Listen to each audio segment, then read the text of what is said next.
বন্ধুরা কখনো কি ভেবে দেখেছেন আমাদের প্রিয় নারুতো অ্যানিমে আসলে কোথায় তৈরি হয়েছিল? যে জায়গা থেকে জন্ম নিয়েছিল এই ম্যাজিক্যাল ওয়ার্ল্ডটি, সেটি কেমন দেখতে? আজকের ভিডিওতে আমরা ঢুকে পড়ব নারুতো অ্যানিমের আসল স্টোরির ভিতরে। দেখব কিভাবে আমাদের প্রিয় চরিত্রগুলো তৈরি হতো, কোথায় বসে একা হতো সেই লিজেন্ডারি দৃশ্যগুলো। তাহলে চলুন শুরু করা যাক আজকের ভিডিও। পর্ব ১, নারুতো অ্যানিমে স্টুডিওর পরিচয়। নারুতো অ্যানিমে তৈরি করেছে জাপানের বিখ্যাত স্টুডিও পিয়েরো।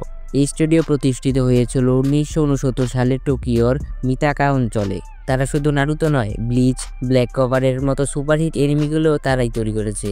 স্টুডিওর বাইরে থেকে দেখলে হয়তো সাধারণ অফিস বিল্ডিং মনে হবে, কিন্তু ভিতরে ঢুকলেই যেন এক আলাদা দুনিয়া। ভেতরে সারি সারি animation desk, drawing table, storyboard panel আর দেয়াল জুড়ে নারুতো সাসুকের স্কেচ ঝুলে আছে।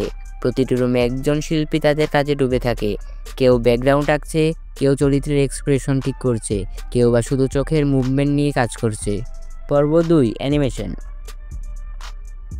নারুতো অ্যানিমে তৈরি করতে একটি পর্বে গড়ে 300 থেকে 400 জন মানুষ কাজ করতেন।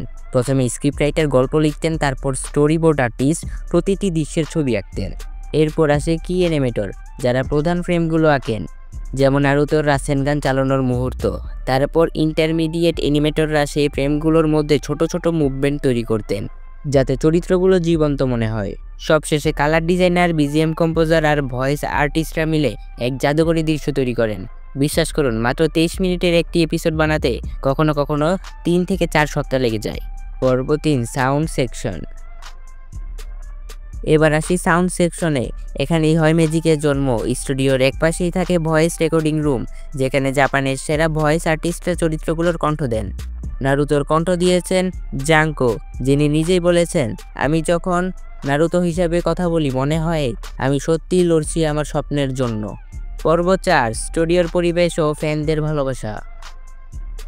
স্টুডিও পিয়ারোতে কাজ করা মানুষদের জন্য নারুতো শুধু একটি প্রজেক্ট ছিল না, এটি ছিল তাদের জীবনের অংশ। দেয়ালে এখনও ঝুলে আছে নারুতোর প্রথম এপিসোডের স্কেচ আর শেষ এপিসোডের স্ক্রিপ্ট। প্রতি বছর হাজারো ফ্যান টোকিওতে গিয়ে চেষ্টা করে এই স্টুডিওর সামনে ছবি তুলতে। যদিও এটি সাধারণ দর্শকের জন্য খোলা নয়, তবে কাছেই একটি ছোট মিউজিয়াম রয়েছে, যেখানে নারুতোর আর্টওয়ার্ক, কস্টিউম এবং অরিজিনাল ফ্রেম প্রদর্শন করা হয়। তো বন্ধুরা, কেমন লাগলো আজকের এই যাত্রা? নারুতো অ্যানিমে আমাদের শুধু বিনোদন দেয়নি, শিখিয়েছে যে নিজের স্বপ্নের জন্য লড়ে সেই সত্যিকারের হিরো।